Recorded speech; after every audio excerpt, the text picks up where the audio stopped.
Langsung saja apa yang telah disampaikan oleh Romo Kiai yang berkaitan dengan permasalahan nasab yang ini menjadi permasalahan daripada warga Nahdlatul Ulama. Terus terang saja saya sendiri termasuk pecinta habaib. Jangan tangan kepada Al-Mukarram Bapak Kiai Imaduddin Al-Bantani. Yang pertama, pernahkah dari RA itu mengajak diskusi bersama dengan panjenengan? Dari RA langsung, bukan dari konselnya. Apakah ada dzurriyyah Rasul yang bukan dari barisan Ba'alawi? Itu. Assalamualaikum warahmatullahi wabarakatuh. Oh, jadi dari mana? Ya, nggak apa-apa. Yang saya hormati Haji Imaduddin Usman Al-Bantani dan para kiai semuanya yang tidak bisa saya sebutkan satu persatu, yang saya hormati juga. Yang ingin saya tanyakan langsung saja, nama Imdadur Rahman. Imdad Dari Sidarja. Yang ingin saya tanyakan terkait dengan salah satu kitab nasab atau masalah yang yaitu kitab Abnaul Imam. Itu kata yang saya dengar dari YouTube itu dikarang di abad ke-4 atau ke-5 yang mencantumkan Ubaidillah, namun oleh Kiai Haji Imaduddin Usman itu tidak sahih, tidak bisa dijadikan. Assalamualaikum warahmatullahi wabarakatuh. Waalaikumsalam. Teman-teman Kiai Imaduddin yang saya hormati dan saya banggakan, kepada para kiai sekalian yang saya banggakan pula dan saya hormati. Perkenalkan, nama saya Indro Rosadi dari Cilacap, dulu mantan ketua IPNU, pernah juga jadi pansel. Alhamdulillah sekarang anak kesibukan jadi kurang mengikuti kegiatan pansel. Mungkin langsung kepada inti permasalahan yang mungkin berkembang di masyarakat. Sebetulnya kami secara pribadi juga agak penasaran, dan saya lupa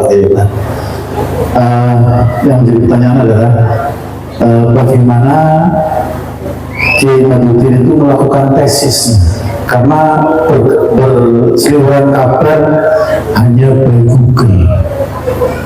Nah, ini sebagai pengalaman atau pemahaman kita semua jemaah Nahdliyin di seluruh Kabupaten Cilacap pada umumnya, kami ingin. Assalamualaikum warahmatullahi wabarakatuh. Sahabat Mirza TV yang dirahmati oleh Allah Subhanahu wa Ta'ala, apa kabar semuanya? Semoga baik-baik saja, dan semoga teman-teman semua diberi kesehatan, kesuksesan, panjang umur, dan dimudahkan segala rezekinya. Amin amin ya robbal alamin. Pada kesempatan kali ini saya mau berbagi ceramah agama dari Kiai Haji Imaduddin Usman Al-Bantani, yang mana sekarang ceramahnya ini banyak pertanyaan-pertanyaan dari para muhibbin. Yuk, seperti apa ceramah Kiai Haji Imaduddin Usman Al-Bantani? Langsung saja menuju ke videonya. Let's go. Pada yang terhormat Romo Kiai Haji Imaduddin Al-Bantani yang sangat saya hormati, kiai-kiai yang lain tidak saya sebutkan, saya hormati. Langsung saja nama Durimin dari Nusawu. Langsung saja apa yang telah disampaikan oleh Romo Kiai yang berkaitan dengan permasalahan nasab yang ini menjadi permasalahan daripada warga Nahdlatul Ulama. Terus terang saja saya sendiri termasuk pecinta habaib. Sekali lagi, saya ini termasuk pecinta habaib, pengamal rotibul hadad, pengamal rotibul atos, dan lain-lain, termasuk pengamal pecinta-pecinta, di mana ada sholawat insya Allah saya hadir. Kemudian saya sendiri juga termasuk warga NU Tulen, ya, warga NU Tulen, dan tidak diragukan, boleh cek. Boleh cek, mak sudah punya kartanu. Sementara itu permasalahan tesis jenengan itu berkaitan dengan nasab. Ini terus terang saya ini sebagai warga NU hatinya galau, Satu sisi sebagai warga NU, satu sisi sebagai pecinta habaib. Saya yakin teman-teman yang lain juga demikian, ada yang hatinya juga seperti saya galau. Maka dari itu, ya, permasalahan nasab ini sudah bertahun-tahun, terus terang saja sudah bertahun-tahun, tetapi tidak ada penyelesaian sampai hari kiamat. Kalau tidak ada yang menengahi, tidak akan selesai. Ini akan membingungkan warga NU. Terus terang saja, saya mohon satu, ya, ada solusi penyelesaiannya. Solusi penyelesaiannya supaya apa? Supaya tidak terjadi lagi saling menjelekan, saling gontok-gontokan. Versinya jenengan kiai itu pasti menyalahkan daripada para habaib. Versinya habaib juga menyalahkan tesis jenengan, termasuk mengharamkan adanya tes DNA. Saya mohon setelah ini monggo jenengan, apalagi sebagai pengurus PW, ya, PW Banten, ya, itu ya. Jadi saya mohon dah supaya apa? Supaya nanti tidak kemana-mana. Yang penting warga NU adem, tetap mengamalkan Raqibul Hadad, tetap berjanji, tetap manakiban, tetap lihat-lihat lah pokoknya gitu. Ya, terima kasih. Wassalamualaikum warahmatullahi wabarakatuh. Waalaikumsalam. Jangan tangan kepada Al-Mukarram Bapak Kiai Imaduddin Al-Bantani. Yang pertama, pernahkah dari RA itu mengajak diskusi bersama dengan panjenengan? Dari RA langsung, bukan dari konselnya. Dari RA langsung. Itu yang pertama. Yang kedua, bagaimana tanggapan Pak Kiai tentang kok YouTube kontennya Dr. Hanifah? Ya, hanya itu saja. Terima kasih. Assalamualaikum warahmatullahi wabarakatuh. Apakah ada dzurriyyah Rasul yang bukan dari barisan Ba'alawi? Itu saja. Terima kasih. Wassalamualaikum warahmatullahi wabarakatuh. Waalaikumsalam. Oke. Terima kasih. Ini audiens cukup respect ini bagaimana? Ada 3, Pak Turimin. Ini adiknya Turiman ini. Terus Ahmad Hosin dari Bumen, dan yang terakhir ada pesan dari dalam yang menyebutkan tadi adakah dzurriyyah Rasul yang asli alias yang non Ba'alawi? Silakan monggo. Saya mulai dari yang terakhir. Dzurriyyah Nabi banyak marganya. Ada Al-Idrisi, ada Al-Maliki, kayak Sayyid Al-Maliki itu dzurriyyah Nabi asli. Al-Idrisi dzurriyyah Nabi asli. Kemudian ada Al-Jailani dzurriyyah Nabi asli.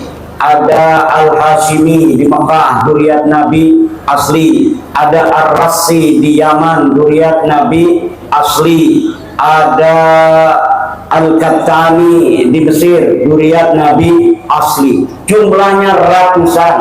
Ada Ibnu Jamil, ada Al-Qabiji, ada Az-Zaidi, ada Al-Khawsi, dan lain sebagainya. Salah satunya yang mengaku sebagai dzurriyyah Nabi itu Ba'lawi. Tetapi sayang, Ba'lawi ini terkonfirmasi palsu, bukan dzurriyyah Kanjeng Nabi Muhammad sallallahu alaihi wasallam. Kemudian Bapak Hosin Ba'lawi, jenggotnya jenggot Ba'lawi.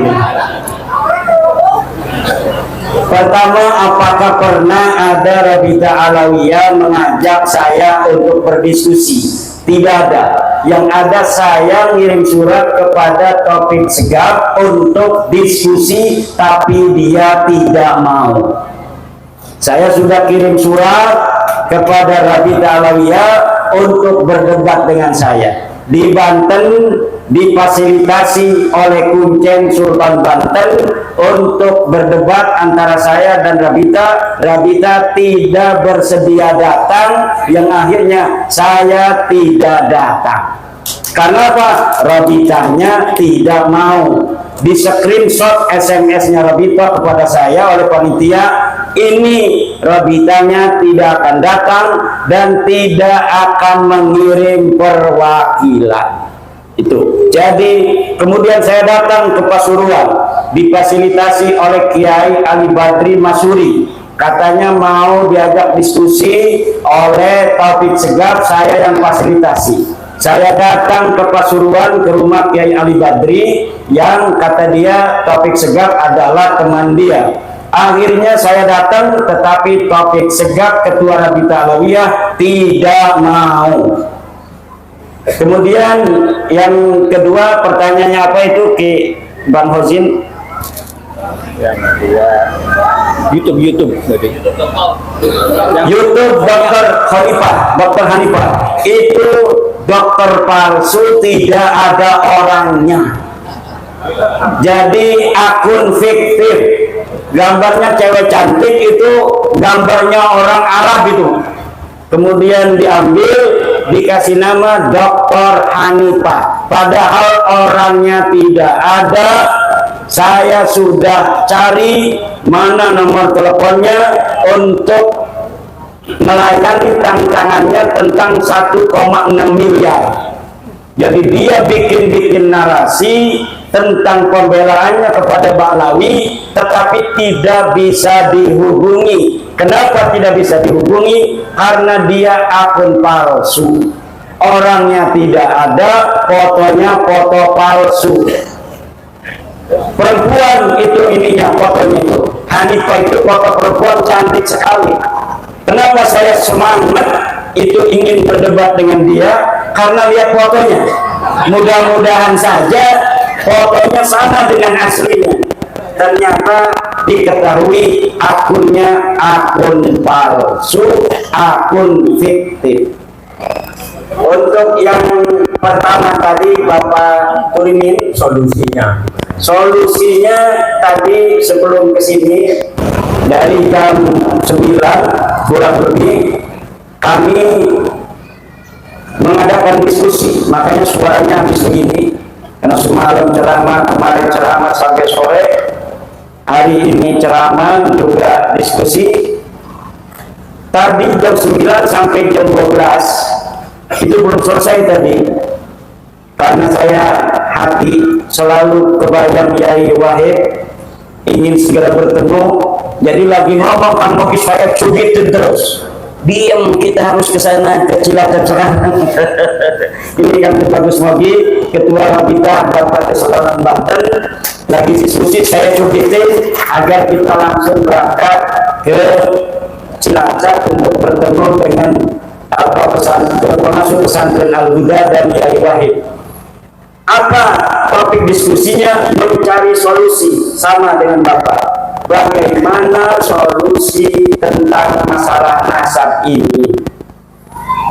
Apakah solusinya hanya menjadi kajian ijtihad seperti orang kunut tidak kunut, yang kunut silakan kunut, yang tidak kunut silakan tidak kunut? Apakah kajiannya adalah kajian maslahat, dihitung maslahat dan mudaratnya orang-orang yang mengaku keturunan Nabi, bagi masyarakat umat Islam mudarat apa manfaat? Di dalam kajian itu kemudian ditemukan berbagai macam dinamika diskusi, bahwa pengakuan orang sebagai keturunan Nabi ini berimplikasi sosial keagamaan dengan umat Islam. Karena umat Islam sangat mencintai Nabi besar Muhammad Sallallahu Alaihi Wasallam, terutama orang Jawa. Dari kecintaan mereka kepada baginda Nabi, ketika ada orang yang mengaku keturunan Nabi, maka mereka tumpahkan cinta itu kepada keturunan Nabi. Kadang-kadang dari perasaan mereka yang ingin menumpahkan kerinduan kepada baginda Nabi melalui turunannya, dimanfaatkan oleh orang-orang yang mengaku keturunan Nabi ini untuk menipu, mendawir, memaksa, menghina, dan lain sebagainya. Dalam dinamika diskusi itu kemudian muncul, berarti mudaratnya apabila dibiarkan ini sangat besar untuk umat Islam. Apabila dibiarkan orang yang bukan keturunan Nabi mengaku sebagai keturunan Nabi, maka genetik aslinya akan tetap nanti keluar. Apa itu genetik asli? Genetik yang bukan genetiknya Nabi, yang penuh kesantunan, Nabi yang penuh dengan ketawaduan, Nabi yang menyebarkan rahmat, Nabi yang mencintai sesama. Sementara orang-orang palsu yang mengaku keturunan Nabi itu dalam setiap generasi akan tambah kesombongannya, karena memang mereka genetiknya bukan genetik Kanjeng Nabi. Kemudian mereka meyakini diri mereka sebagai keturunan Nabi, maka di situ ada sebuah gesekan antara pengakuan, keyakinan dan realitas mereka yang sebenarnya bukan keturunan Nabi, yang nanti mereka akan menganggap orang lain sebagai orang yang rendah, mau merendahkan orang, mau mendawir, memaksa. Bahkan ada orang yang punya material dia lagi banyak keramik, kemudian si Habib ini datang bawa kerak, orangnya nggak ada, dia berani memasukkan keramik ini ke dalam truknya, kemudian dia bawa. Istrinya menangis, ini turunan Nabi, Habib ini Habib turunan Nabi, kualat sih melarang kita menjual keramik. Akhirnya dibiarkan. Mungkin itu sudah takdirnya, mungkin itu sudah bagian kita anggap sedekah saja. Itu yang terjadi. Kemarin ada orang minta 40 juta di Banyumas. Kiainya udah kesel karena kiainya sudah dengerin saya ceramah tentang bahwa mereka Habib itu bukan turun Nabi. Akhirnya kiainya pura-pura jadab. Kiai Ihmad pahlawanku, Kiai Ihmad pahlawanku, Kiai Ihmad pahlawanku. Akhirnya si Habib ini pergi pulang, tidak permisi lagi pada kiai yang lagi jadab itu. Maka kemudian mengkerucut diskusi itu agar negara hadir untuk melarang setiap orang yang mengaku keturunan Nabi tanpa data dan terverifikasi palsu, mereka harus dihukum. Apabila mereka mengaku sebagai keturunan Nabi, ditanya datanya tidak ada, suruh tes DNA tidak mau. Demikian. Oke, tepuk tangan untuk Pak Iman. Sebentar tambahan kepada semuanya, beliau ini Kiai Ihmad adalah ketua RMI PWNU Provinsi Banten. Iya. Yang kedua juga anggota Lembaga Baksul Masail PBNU. Ketua Komisi Fatwa Banten. Komisi Fatwa MUI Banten. Ketua. Jangan meragukan tentang ke-NU-an beliau ini. NU-nya NU Fadlul Arad. Kita mau dengan NU sekarat ini. Dan saya sudah ikut dulu di Diklat Sarbanser. Sudah ikut di Diklat Banten. Bogli juga NU katanya. Masih ada Bapak Ibu ini? Tiga lagi Ya. Sepakati 3 lagi saja. Waktu sudah sore. Tadi yang perhatian. Assalamualaikum warahmatullahi wabarakatuh. Oh, jadi dari balik. Ya, nggak apa-apa. Yang saya hormati Kiai Imaduddin Usman Al-Kandani dan para kiai semuanya yang tidak bisa saya sebutkan satu persatu, yang saya hormati juga. Yang ingin saya tanyakan langsung saja, nama Imdadur Rahman.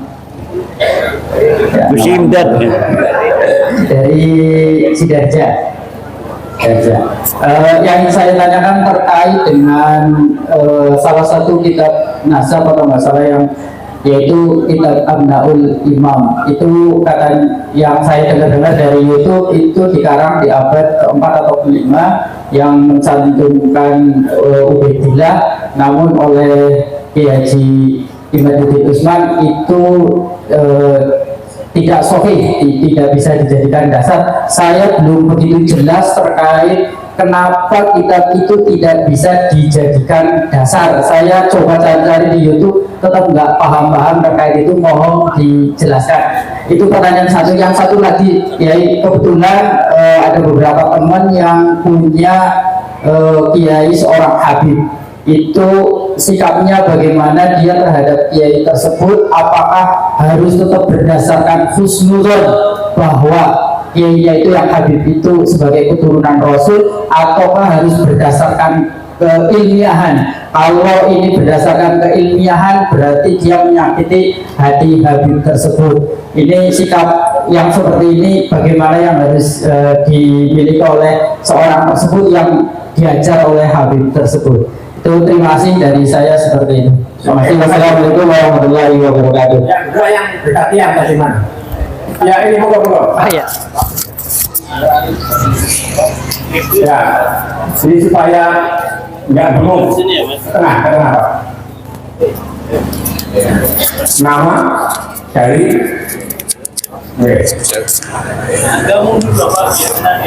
Oh ya, siap. Celananya melorot. Assalamualaikum warahmatullahi wabarakatuh. Waalaikumsalam. Jumatan Kiai Imaduddin yang saya hormati dan saya banggakan, kepada para Kiai sekalian yang saya banggakan pula dan saya hormati. Perkenalkan, nama saya Indra Rosadi dari Cilacap, dulu mantan ketua IPNU, pernah juga jadi Bansel. Alhamdulillah sekarang anak kesibukan jadi kurang mengikuti kegiatan Bansel. Mungkin langsung kepada inti permasalahan yang mungkin berkembang di masyarakat. Sebetulnya kami secara pribadi juga agak penasaran, saya lupa bagaimana. Yang menjadi pertanyaan adalah bagaimana Kiai Imaduddin itu melakukan tesisnya, karena berseliweran kabar hanya by Google.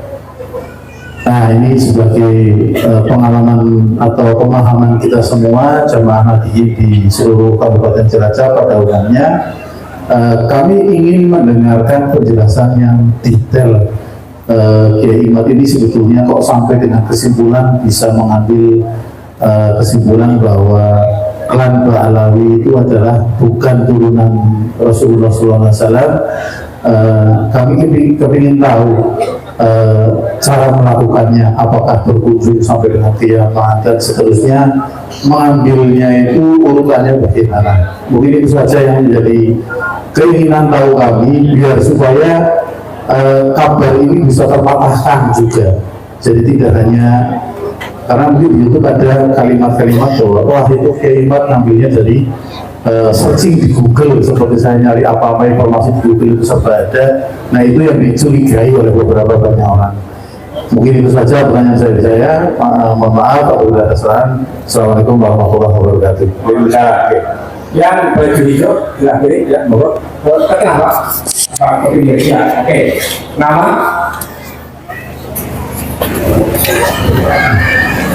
Cara PKB-nya coba itu.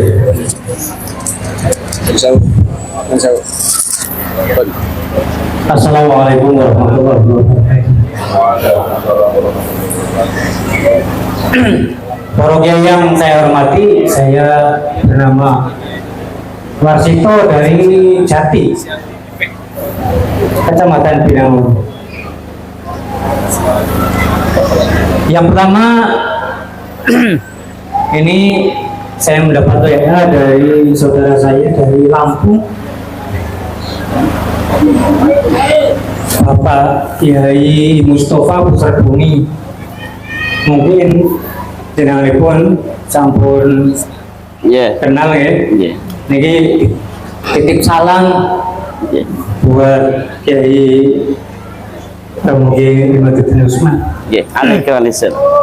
Yang pertama, pertanyaan saya ini dari keturunan yang namanya Ubaidillah. Itu Ubaidillah kan dari abad keempat, itu baru ada, belum ada namanya. Terus abad kelima, abad keenam, abad ketujuh, terus baru ada itu abad ke-8 atau ke-9. Nah, ini menurut Romo Kiai itu Ubaidillah itu tokoh fiktif atau tokoh nyata, karena dari 5 abad itu kosong. Nah, kalau di logika kosong kok jadi ada, padahal 500 tahun setelah nama Ubaidillah itu tidak ada, menjadi salah satu dari keturunan Ahmad al-Muhajir itu. Ya, Ahmad al-Muhajir itu menurut Kiai itu nama fiktif atau tokoh fiktif atau tokoh nyata. Yang kedua, ini bagi kami para penikmat rotibul hadat,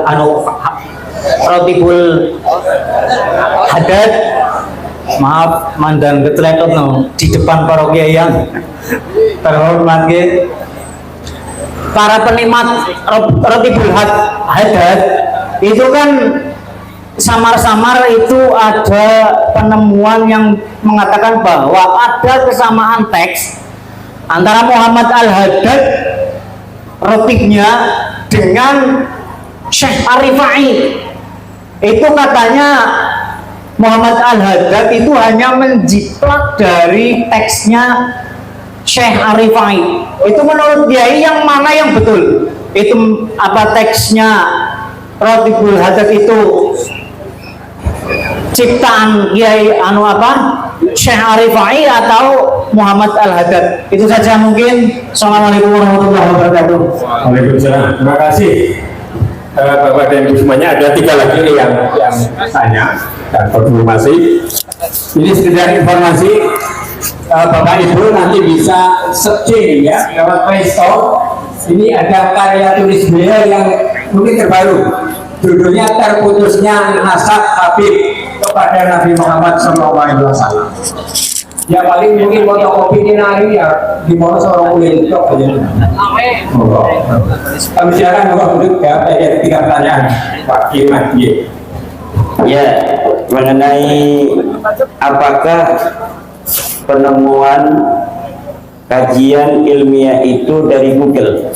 Saya mengarang tentang nasab Habib ini dengan kesimpulan mereka bukan turun Nabi. Bahasa Arab itu sudah 4 kitab. Pertama, kitab Al-Mawahib Al-Laduniyah fi Qita'i Nasabi Ba'alawi Ibni Ubaidillah. Lihat kitabnya itu ada sekian puluh halaman. Apakah ada yang sama dengan di Google? Tidak ada, karena memang itu hasil tulisan saya. Yang kedua, kitab I'anatul Akhyar fi Jawab Syekh Abdillah Mukhtar. Ini adalah jawaban kitab dari seorang ulama Sukabumi yang menjawab tesis saya. Kemudian saya jawab dengan kitab I'anatul Akhyar fi Jawab Syekh Abdillah Mukhtar. Lihat kitabnya I'anatul Akhyar, apakah kitab itu sama dengan yang ada di Google ataukah pernah kitab semacam itu dikarang oleh orang lain. Kemudian dalam bahasa Arab juga adalah Al-Bayanud Zahabi fi Duriyatin Nabi. Lihat itu kitabnya, apakah kitab itu adalah kitab yang karya orang lain. Kemudian Al-Qaulul Ladhi fi Hukmi Talaqqubi bil Habib, itu yang berbahasa Arab. Semuanya bisa di-download di maktaban.nur.com di Uni Emirat dan arsip.org. Itu semuanya bisa dilihat, semuanya bisa diteliti. Kemudian di dalam bahasa Indonesia, pertama saya menakar kesahihan nasab Habib di Indonesia. Coba baca dari awal sampai akhir, apakah ada kesamaan di situ dengan karangan orang lain. Kemudian yang kedua adalah terputusnya nasab Habib di Indonesia. Ini yang kedua. Ini ada juga di internet, bisa dilihat, bisa di-download. atau beli kitabnya di Shopee, itu sudah banyak yang ngetak. Kemudian yang ketiga adalah metodologi ilmu nasab. Ilmu nasab, metodologi ilmu nasab. Itu yang berbahasa Indonesia. Terakhir, saya mengarang buku membongkar skandal ilmiah sejarah dan nasab Ba'alwi. Itu di dalamnya dibongkar bagaimana skandal Ba'alwi dalam memalsukan manuskrip. Bagaimana kitab para ulama yang manuskripnya ditemukan kemudian disisipi dengan keterangan-keterangan tentang Ba'alwi, padahal di manuskripnya tidak ada. Itu silakan lihat membongkar skandal ilmiah nasab dan sejarah Ba'alwi. Kemudian saya juga membuat kronik perjalanan ilmiah Imaduddin Usman. Itu bisa dibeli di Shopee, bisa dibeli juga di koperasi pondok pesantren saya sebanyak 400 halaman. Kemudian di Jogja juga ada yang menerbitkan buku saya dengan disatukan. Kita buku Menakar Kesiahan Nasab Habib, kemudian buku Terputusnya Nasab Habib, kemudian buku Metodologi Ilmu Nasab, kemudian dua kitab berbahasa Arab. Itu disatukan dalam buku namanya Benarkah Habib Keturunan Nabi, atau Habib Keturunan Nabi Benarkah Tanda Tanya.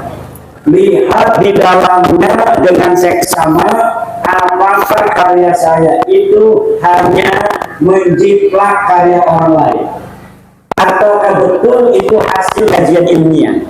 Kalau itu hanya dibilang dari Google, maka tidak akan bisa menjawab pertanyaan dari orang lain, dan tentunya Rabita Alawiyah akan mudah mematahkan. Tapi sudah 2 tahun tesis saya itu dipublikasikan, Rabita Alawiyah tidak bisa menjawab. Kenapa Rabita tidak bisa menjawab? Saya mengatakan mereka tidak mungkin bisa menjawab. Kenapa tidak mungkin bisa menjawab? Karena saya sudah mengetahui seyakin-yakinnya di abad 9 inilah mereka mulai memalsukan nasab mereka. Orang yang ada di abad keempat, silsilahnya itu diurut sedemikian rupa, ditambah nama-nama sesuai dengan keinginan mereka, sampai nyambung kepada turunan Nabi yang asli, namanya Ahmad bin Isa. Maka karena saya mengetahui mereka baru menciptakan nasab ini dari abad 9, tidak akan mungkin dapat ditemukan sebuah kitab di abad ke-5, ke-6, ke-7, ke-8 yang menyatakan mereka turun Nabi. Itu impossible. Kenapa impossible? Karena algoritma di abad 9, banyak kitab-kitab yang ada di abad 9 saya pelajari, saya teliti. Di situ terbongkar kebohongan-kebohongannya. Pertamanya mereka itu bukan mengaku Ahmad bin Isa. Mereka mengakunya adalah Ubaid bin Aon bin Ubaid bin Isa bin Alwi bin Muhammad bin Aon bin Hinham bin Aon bin Musa al-Kadzim. Itu awalnya mereka mengakunya begitu. Kemudian karena di dalam kitab nasab Musa al-Kadzim tidak punya anak Aon, mereka rupanya melihat. Akhirnya mereka pindah jalur. Nah, dari pindah jalur inilah diketahui pindah jalur ini pun mereka sebenarnya hanya mencangkok. Jadi awalnya mencangkok dari Bani Ahdal, mereka bukan Bani Ahdal. Mereka mencangkok Bani Ahdal, kemudian ketika Bani Ahdal mentok, mereka pindah ke jalur Ahmad bin Isa. Di Ahmad bin Isa juga mentok. Akhirnya sekarang mereka tidak bisa jawab. Tidak akan mungkin ditemukan di ujung dunia manapun sebuah kitab yang menerangkan Ubaid ini keturunan Nabi. Tidak akan mungkin. Menurut algoritma penelitian yang saya geluti selama 2 tahun ini, tidak mungkin secara ilmu sejarah pun mustahil ini Baklawi keturunan Nabi secara ilmu sejarah, apalagi secara ilmu tes DNA. Sudah ketahuan haplogrupnya G, orang yang haplogrupnya G, jangankan dia keturunan Nabi Muhammad, wong Arab gadudu. Itu. Kemudian mengenai bagaimana itu prosesnya? Ya prosesnya itu tadi, yang pertama adalah menggunakan metodologi historis. Heuristik itu mengumpulkan seluruh kitab yang kira-kira berkaitan dengan nama-nama yang itu terkait dalam silsilah yang ada, yaitu keluarga Ahmad bin Isa. Setiap kitab nasab yang membahas Ahmad bin Isa kita jadikan sebagai sebuah referensi. Dalam referensi itu selama 550 tahun tidak ada sama sekali yang menyatakan Ahmad bin Isa ini mempunyai anak bernama Ubed. Itu untuk Bapak. Kemudian Kitab Abnaul Imam. Kitab Abnaul Imam itu kitab yang dicetak oleh Yusuf Jamalul Lail yang baru 2 tahun meninggal.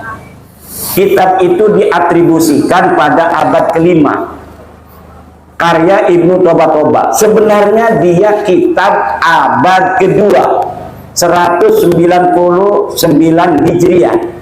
Hanya mencatat anaknya Sayyidina Hasan, Sayyidina Husain yang ada di Mesir dan ada di Damaskus. Hanya mencatat anak-anaknya saja. Judulnya pun Abnaul Imam fi Misra wa Syam Al-Hasan wal Husain. Tahun 199 Hijriah ini Ubed belum ada. Ubaidillah ini belum, karena dia wafat 383. Kitabnya dikarang 199 Hijriah. Tapi kemudian manuskrip ini ditambah-tambahi. Manuskrip yang menyatakan anak Sayyidina Hasan Sayyidina Husain ditulis Sayyidina Husain anaknya ini, anaknya ini, anaknya ini sampai ke Ubaidillah. Makanya itu yang ngerti dunia sejarah kayak Rumian Abbas tidak pernah menjadikan kitab Abnaul Imam sebagai dalil kepada saya. Dari mana saya mengetahuinya? Dari mukaddimahnya. Itu dalam mukaddimah kitab yang dicetak oleh Yusuf Jamalul Lail diakui bahwa kitab itu dikarang oleh orang yang ada di abad kedua. Kemudian dia mengadakan tambahan-tambahan. Kebanyakan orang-orang yang kayak Mugdor Tanggul itu langsung aja dikebet-kebet di tengah nyari nama Abdullah. Aduh, tidak baca mukaddimahnya. Di mukaddimahnya dikatakan itu tambahan-tambahan. Antara yang asli matanya dengan tambahannya syarah tidak dibedakan. Jadi kitab itu tidak bisa dijadikan dalil. Kenapa? Di dalam kaidah usul fiqih dikatakan ad-dalilu idza taraqahul ihtimal saqata bihil istidlal. Ad-dalilu idza taraqahul ihtimal saqata bihil istidlal. Guru yang kiai yang habib. Bagaimana sikapnya? Kiai yang habib, guru kita yang habib. Ya kita harus hormati dia ketika dia dinisbatkan kepada ilmu. Kita menghormatinya karena dia guru kita. Tapi kalau kita di dalam hatinya menghormatinya karena dia adalah keturunan Nabi, haram, dosa besar. Kenapa? Hukumnya dosa besar. Kita mengakui orang yang bukan turunan Nabi sebagai turunan Nabi. Dosa hukumnya. Kalau kita mau menghormati dia sebagai guru, itu menghormati dia sebagai guru kita itu lebih utama daripada menghormati orang karena nasabnya. Kenapa? Li'anna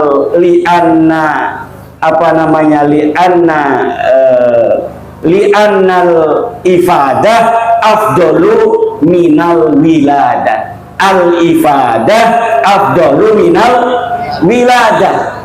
Orang tua yang mendidik kita, tidak melahirkan kita, itu lebih utama karena ilmunya daripada orang tua yang melahirkan kita di sisi Allah Subhanahu wa ta'ala. Nasab itu kalah mutlakon dengan ilmu.